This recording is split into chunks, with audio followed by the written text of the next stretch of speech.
The world had grown accustomed to the sight of rockets clawing their way into the heavens, fire splitting the skies, thunder shaking the earth, yet when SpaceX's Starship, a gleaming titan of steel, ambition, and restless human desire, stood poised on its launch pad, its colossal frame shimmering beneath floodlights as dawn kissed the horizon, there was an electricity in the air unlike anything felt before. Because this was not just a mission to orbit, nor merely another step in Elon Musk's dream of interplanetary civilization, it was the most daring voyage humanity had yet attempted, a journey straight into the heart of Mars, a world whose crimson face had seduced human imagination for centuries, whose every scar carved into its surface spoke of cataclysms long past, whose every grain of dust seemed to whisper secrets too old for human memory. But this mission carried with it an even deeper layer of fear and fascination, because Mars was not just a dead rock waiting to be colonized. It was alive with silence, alive with storms, alive with mysteries that had taunted astronomers and scientists since the first telescopes pointed skyward, and now Starship, shimmering like a spear aimed at the stars, was not only tasked with reaching the red planet but piercing its veil of dust, its legendary storms that raged for weeks and sometimes swallowed the entire globe.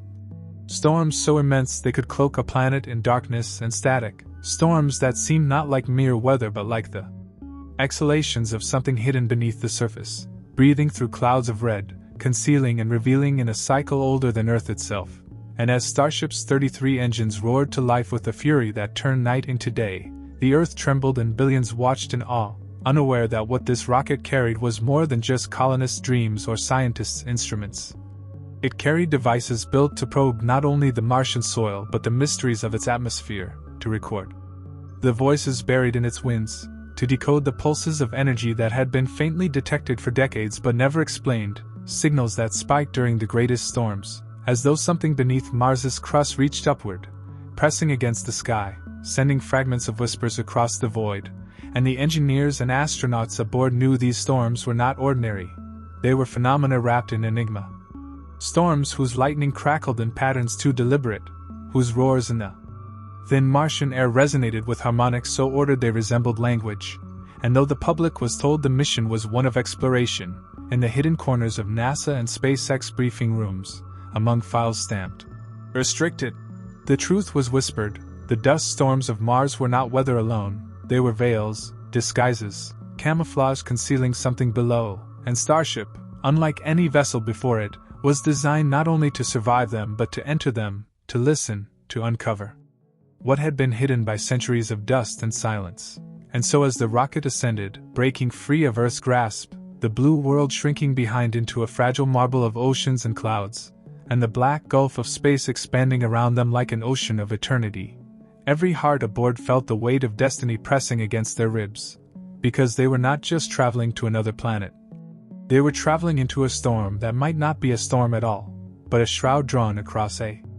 secret too immense to imagine, a secret guarded by silence and revealed only when the dust rose high enough to swallow a world. And as days passed and Earth faded into memory, Mars grew larger, its blood-red glow swelling against the void until it filled their windows.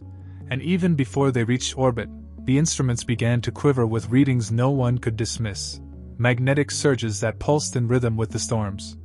radio frequencies that wove themselves into repeating codes, seismic echoes carried upward on the winds, as though the planet itself was trying to speak. And as Starship descended into the Martian atmosphere, its heat shield burning with fire as it carved through the thin veil of air, the first of the dust storms rose to greet it, towering walls of rust-colored cloud reaching higher than Everest, curling like living things across the horizon.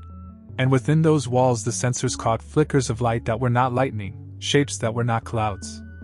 movements that seemed almost deliberate, as if the storm itself was alive, aware, watching. And in that moment, as the crew strapped themselves tighter, staring out at the endless sea of dust that swallowed the planet whole, they realized that humanity had not come to explore Mars at all. They had come to wake it, and what Mars would reveal beneath the shroud of its eternal storms might not be a welcome discovery but a reckoning.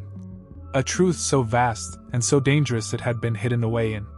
silence and dust for eons, waiting for the day when fragile beings of another world dared to pierce the veil and step inside the storm. And as the storm swallowed them whole, the Starship groaned against the titanic forces clawing at its hull, the dust slamming against steel like an ocean of knives, the wind shrieking with a pitch that seemed too structured,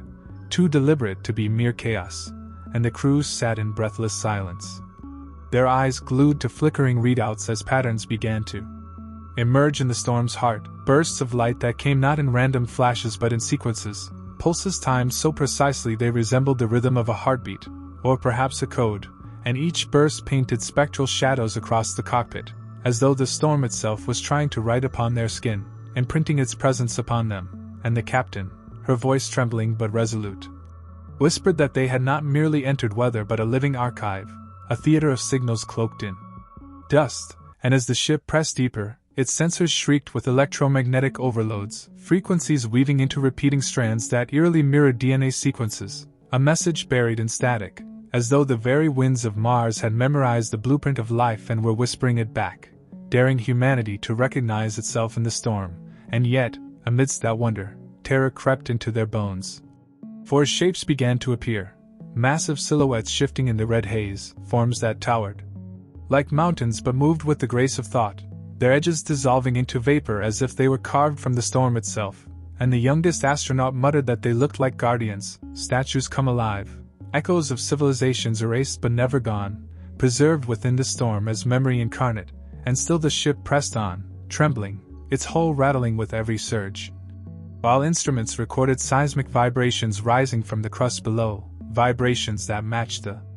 storm's rhythm, as if the planet and its atmosphere were singing in unison, an orchestra of stone and air, dust and fire. And in the middle of this chaos came the first undeniable sign of intent. The storms parted, just briefly, not at random but as if pulled aside by invisible hands, revealing beneath the choking clouds a glimpse of something impossible, geometric patterns carved into the Martian surface.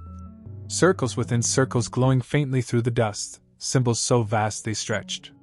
for miles, their lines etched with precision no storm could erase, as if they had been renewed again and again, kept alive by forces unseen, and the crew, their voices breaking, realized they were staring not at natural formations but at a signal written upon the very skin of the planet, a message meant not for machines but for eyes, a declaration across time that Mars had not been silent but waiting. And as the storm closed again, swallowing the vision, the Starship's AI, built to interpret anomalies, began stitching together the fragments of data into patterns undeniable, producing harmonics that translated into language too alien to read but too deliberate to ignore. And then came the sound, faint at first, but undeniable, a low, resonant hum vibrating through the ship itself, not carried by the comms, not registered as interference, but resonating through their bones, through the very marrow of their being, as though the storm was speaking directly to them without need of words. And fear settled deep, for it was not the fear of emptiness but the fear of being noticed, the fear of standing under the gaze of something vast, something ancient, something that had endured in silence for longer than humanity had dreamed of fire. And as they clutched their seats, trembling, they understood that they had not come to wake Mars at all. Mars had been awake all along, it had been listening, and now, within the storm, it had chosen to answer.